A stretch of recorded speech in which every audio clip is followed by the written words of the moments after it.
ఎందుకు నేను స్ఫూర్తి ప్రదాతని అన్నయ్య గారిని అన్నానంటే, మన మధ్యన మన తెలంగాణలో ఇంటర్మీడియట్ విద్యార్థులు పదుల సంఖ్యలో చనిపోయినప్పుడు నాకు చాలా బాధ కలిగించింది ఆ రోజు. అంటే దేనికి అంటే, నేను అలాంటి సందర్భమే నా జీవితంలో అన్నయ్య గారు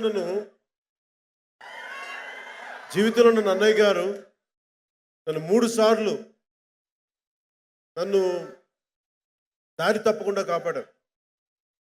అందుకే నేను స్ఫూర్తి ప్రదాత అని అంటాను ఆయన.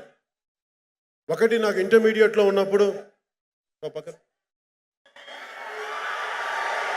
గ్యాప్ ఏమన్నా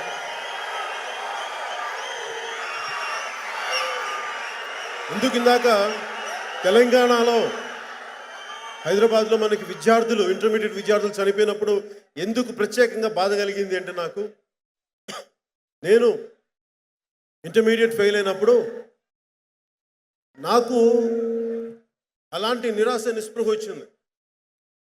అన్నయ్య దగ్గర ఒక లైసెన్స్డ్ పిస్టల్ ఉండేది. అది తీసుకొని కాల్ చేసుకుందాం అనుకున్నాను. అంత బాధపడిపోయాను. అంటే ఆ రోజున నన్ను అన్నయ్య గారు ఏదో ఒక మాట మా నాగబాబు మా రెండు అన్నయ్యతో అంటే మా ఉదయంతో నా డిప్రెషన్ చూసి వీడేం చేసుకుంటాడో అని చెప్పి మా అన్నయ్య దగ్గర తీసుకెళ్తే, మా అన్నయ్య నాకు చెప్పిన మాటలు, నువ్వు బతకాలరా బాబు, ఏది నువ్వు ఇంటర్మీడియట్ నా పెద్ద విషయం కాదు, నాకు నువ్వు పరీక్షల్లో ఫెయిల్ అయినా ఏదైనా నువ్వు మనిషిగా ఉండాలి, నువ్వు ఇలా చదువుకోకపోతే ఇంకోలా చదువుకో, కానీ దీనికోసం నువ్వు డిప్రెషన్ గురి కాకని చెప్పి నాకు ఆ రోజు చెప్పిన మాటలు నాకు కొండంత ఊపిరినిచ్చినాయి ఆ రోజున. అలాంటి ఆ ఇంటర్మీడియట్ విద్యార్థులకి ఎవరన్నా మా అన్నయ్య వాళ్ళ ఇంట్లో చిరంజీవి లాంటి అన్నయ్యలు ఉంటే, పాపం ఎవరన్నా పెద్దవాళ్ళు ఉంటే ఆ బిడ్డలు చచ్చిపోయే వాళ్ళు కాదే అనిపించింది. రాజకీయ పరంగా ప్రభుత్వాన్ని తప్పుపట్టచ్చు, ఇంకోలా చేయొచ్చు, కానీ అన్నిటికంటే కూడా ఇంట్లో కౌన్సిలింగ్ చేసే పెద్దవాళ్ళు ఉండండి చాలా బాగుండేదని నాకు ఆ రోజు నిజంగా కలిగింది. అలాగే చిన్నప్పుడు ముఖ్యంగా టీన్స్లో ఉన్నప్పుడు భారతదేశాన్ని ఎవరన్నా ఏదంటే ఊగిపోయేవాడిని కోపంతో. అన్నయ్య నా కోపం చూసి వీడే ఉద్యమకారుడు అయిపోతాడేమో వీడు, నాకు నా దేశం నా సమాజం తప్పించిన అంత ఆవేదన నాకు. కానీ అన్నయ్య చాలా గొప్ప మాట చెప్పాడు నాకు. నువ్వు కులం మతం వీటన్నిటిని దాటి మానవత్వం ఉంటుంది, అది మర్చిపోకు. నువ్వు నీ ఉద్యమం అంటే నీ ఆలోచన పరిధి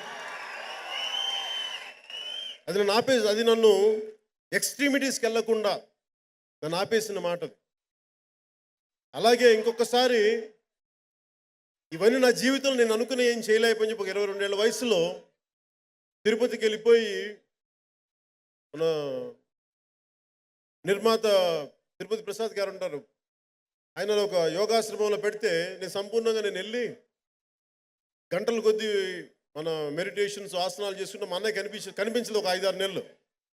సో మా అన్నయ్యకి నేను చాలా హితబోధ చేశాను, చిరంజీవి గారు ఇది ఇట్లా ఉంటుందని. నేను చెప్పాను నాకు ఏం అవసరం లేదు, నేను ఇట్లా వెళ్ళిపోతానంటే ఆయన అన్న గొప్ప మాటలు ఏంటంటే ఎంత మార్చేసినాయి అంటే, ఆ మాటలు ఏమన్నాయంటే, నువ్వు భగవంతుడి వైపు వెళ్ళిపోతే నువ్వు చాలా స్వార్థపరుడు అయిపోతున్నావు, నువ్వు సమాజానికి నువ్వు ఎందుకు ఉపయోగపడలేవు అంటే అది ఇంకొకళ్ళు ఎవరన్నా చేయని, కానీ నువ్వు నీ మీద ఆధారపడే వ్యక్తులు లేకపోవటం, కుటుంబ సభ్యులు లేకపోవటం, అందువల్ల నువ్వు చేయగలుగుతున్నావు తప్ప నిజంగా నీకు ఇంట్లో బాధ్యతలుంటే ఈ మాటలు మాట్లాడవరా.